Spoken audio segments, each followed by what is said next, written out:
Did anybody else notice something wrong with that clip? Encore. Repeat. Take two. That's what happens when you forget to push record. Or no, that's what happens when you forget to turn on your microphone, sorry.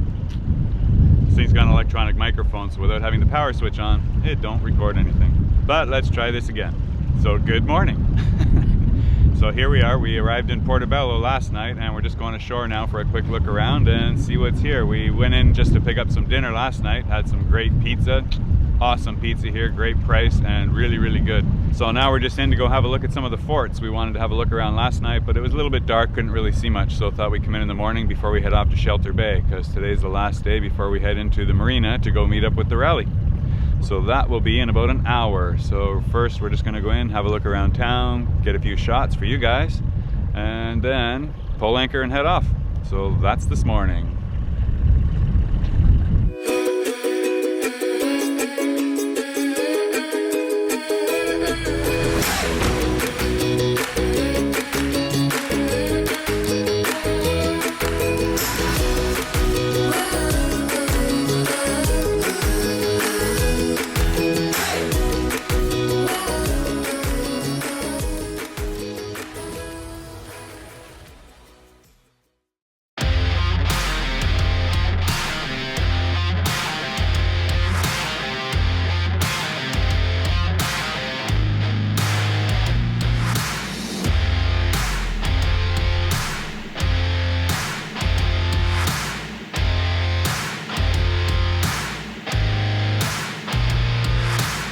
Welcome to Portobelo, Panama, a sleepy little town on the north coast of Panama, about 20 miles northeast of the Caribbean side entrance to the Panama Canal. San Felipe de Portobelo, as it was called when it was founded back in 1597, it wasn't always such a sleepy little community, and in fact it endured over 200 years of extreme acts of piracy for being one of the biggest discharge ports of gold and silver in the Spanish Main. Geographically speaking, the bay at Portobelo was advantageous to the Spanish because they needed a place to transport all the gold from the ships coming up from South America on the Pacific side, and of course at that time the Panama Canal did not exist.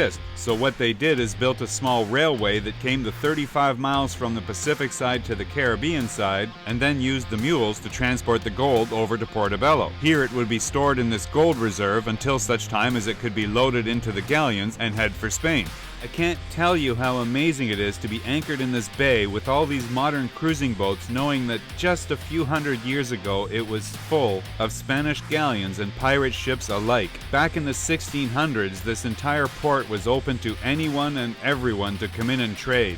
This open trade eventually backfired on the town because the pirates that would attend all the trading would also be paying attention to the vulnerabilities of the town, and as such learned very well the best times and places to lay attack on the city. 1596, and our old buddy Sir Francis Drake comes in and levels the whole place before it's even finished. Well, that didn't bode well with the Spanish, so they set to work in building all new forts to protect it like a fortress. A lot of good it did them, because next comes Henry Morgan. Yes, Captain Morgan. And he steams in with 9 ships and a crew of over 400 men. He knew the city so well it literally fell in days, and he continued on for more than 2 weeks, burning and torturing everyone in his way, holding the Spanish hostage for ransom, and when they awarded it, he took to sea with all the gold and anything else of value. Just to further upset the Spanish, while he was there he released a bunch of British prisoners, which ended up resulting in him being granted knighthood by King Charles II. It took almost another century of piracy in Portobelo before the Spanish figured out they just can't defend it. So instead they came up with a new strategy and built many ports all the way along the west coast. In this way the extra ports could serve as decoys and the pirates would never know which port to attack or when. Sounds like something they might have considered a couple hundred years ago to me, but well, who am I to say? But anyway, let's go ashore and check this place out. Now the guy's gonna be like, no, we don't do breakfast, we're closed. We thought you open later for lunch?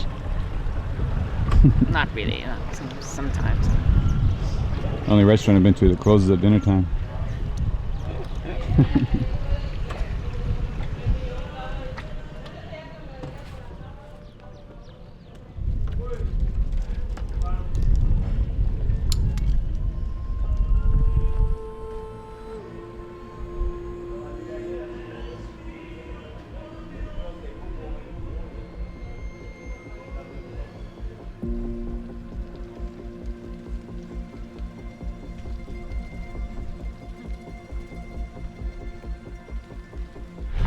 So welcome to Back Street, Portobelo. What do you mean back street? This is Main Street. This is Main Street. It's almost big enough to drive on. Well, they probably do, I wouldn't be surprised. But it would be a bugger getting your tire caught in one of those drains. Wouldn't want to be stuck here. But yeah, this is the main area of Portobelo. Largely a residential section, but there are some small stores, markets, the pizza places, and of course the big gold reserve. So that's just downtown where we're heading here now too. But here we are, this is the main street here. So obviously a much bigger paved road now. And just down in the main square, that's where we were last night, and right there actually is the pizza joint where we ordered our 2 pizzas. Very yummy.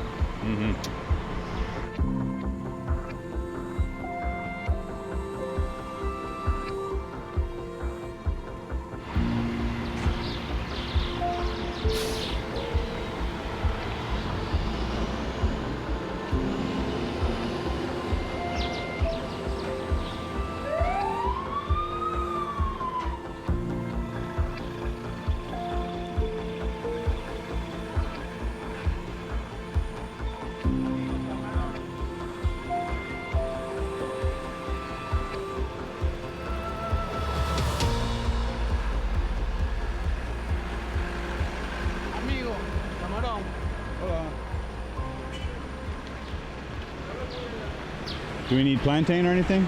Huh? Do we need plantain or anything? No, we do have some. But More. bananas would be nice. Bananas, you got bananas? Buen día, señor. ¿Tienes bananas? Sí, bananas. Bananas normal, no plátanos. Bananas. Banana, Sí. banana, sí. ¿Podemos ver? Sí. Yes, bananas. Yeah, I got it.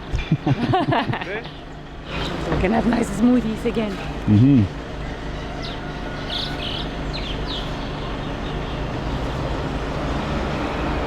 Hi, good morning. Do we need more pineapple?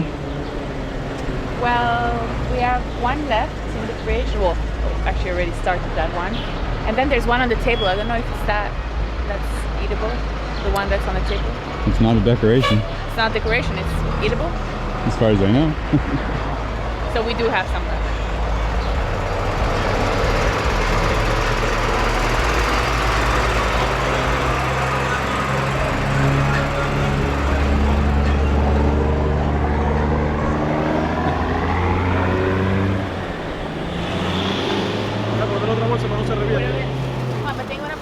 Oh, he ended up giving us a lot. Huh?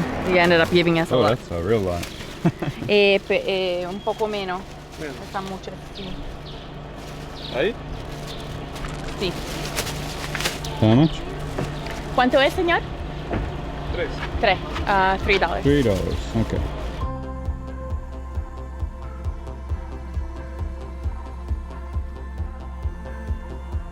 So yeah, this is where we got our pizzas from last night. 2 huge pizzas for $12 each.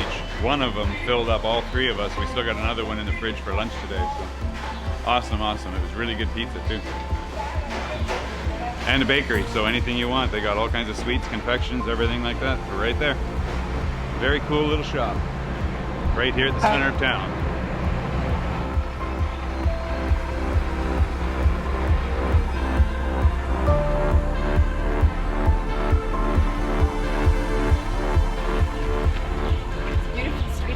Fancy paint job, huh? Buena.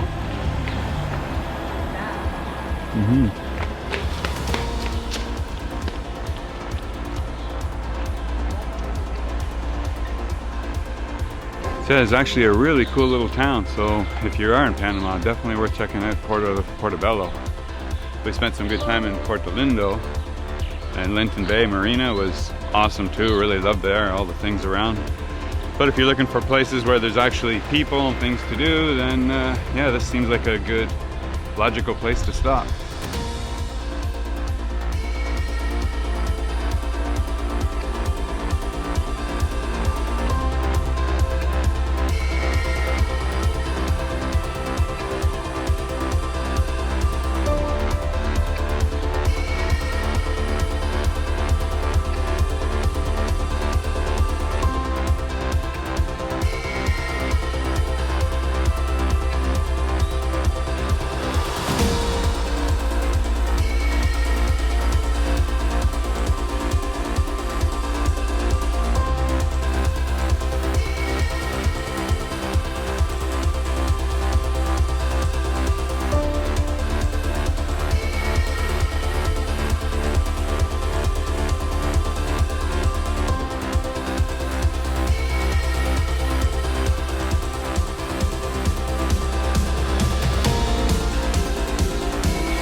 So of course, back in the day when all this was built, this was the big gold reserve for the government, and of course the Spanish, they love their gold, so this was a big place for mining gold, and it was all stored in that building before the ships could come and pick it all up and take it back to Spain.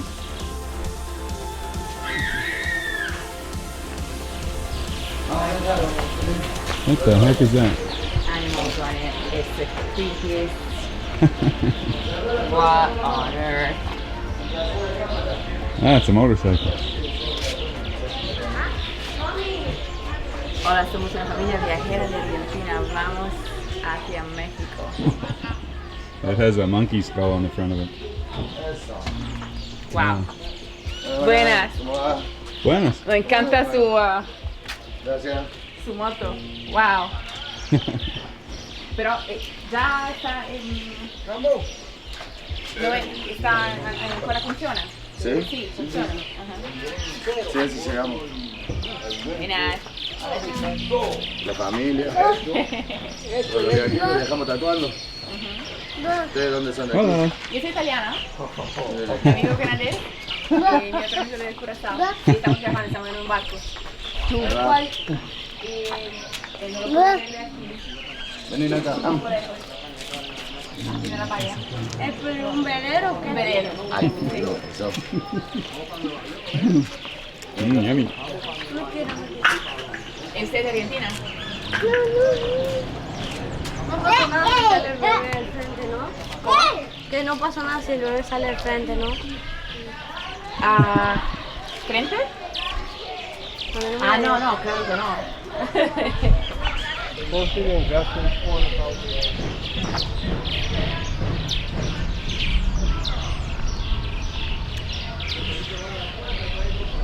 Think they let us in?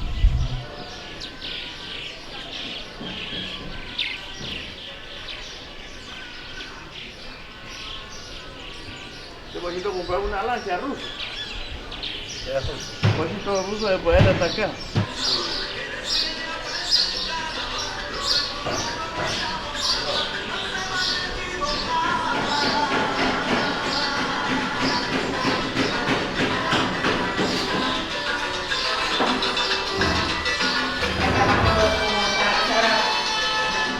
And as you can see, as a World Heritage Site, this building now has a budget for restoration. So that's exactly what they're doing right now, and all these pallets are to build a whole new roof with ceramic tiles.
Just imagine what it must have been like to live here 300-400 years ago with all these cannons in your backyard, knowing that they're here not for if somebody comes for you, but when they come for you.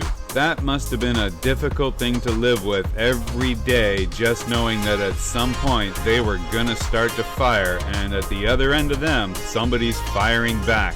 And as if that wasn't unnerving enough, you've got a big flock of vultures that still live here, just as a constant reminder that, hey, yeah, we know somebody's gonna die.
Bit of a fixer-upper.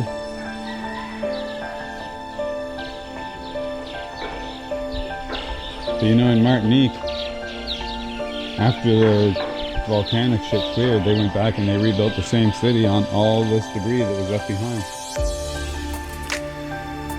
So I wonder how many of you have ever heard the legend of the Cristo Negro, or Black Christ. This is another piece of history right here in Portobelo with its roots embedded deep in the 17th century. Cristo Negro was a wooden statue originally carved in Spain that was sent on a ship from Colombia to be displayed in the New World. The legend has it the ship from Colombia got detained in Portobelo due to a storm. This happened repeatedly. Every time they tried to leave the dock, a storm would move in and the ship was stuck. The crew, being very superstitious, believed the problem was the Cristo Negro, and they took the statue and dumped it in the ocean. The next day the weather cleared and the ship sailed off. A fisherman found the statue and brought it to shore, where it was originally put on display in a small church. After Iglesia de San Felipe was built, the statue was installed here, where it has remained ever since. Cristo Negro has developed such a huge religious following that every year there is a pilgrimage from all parts of Panama, some walking over 60 miles, but all walking the last mile on their hands and knees, seeking blessings at the shrine.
Thanks as always for watching, everybody. You know I appreciate it. If you liked the video, don't forget to share and like it, and leave me a comment below, because you know I always love to hear from you. Please feel free to subscribe to the channel if you're not already, and I will see you next episode. Until then, take care and stay safe out there.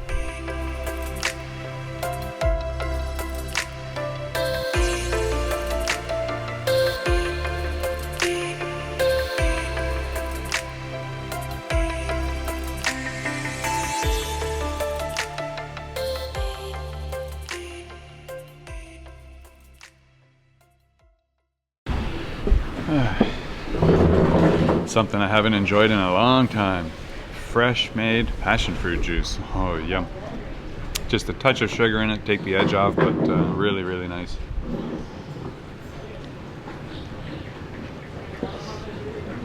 There is so much good stuff in passion fruit I researched a long time ago. Can't even believe how good it is for you. It's just stuff I never even dreamed of, but definitely should check it out. It's a good fruit to have. Yum. Cheers.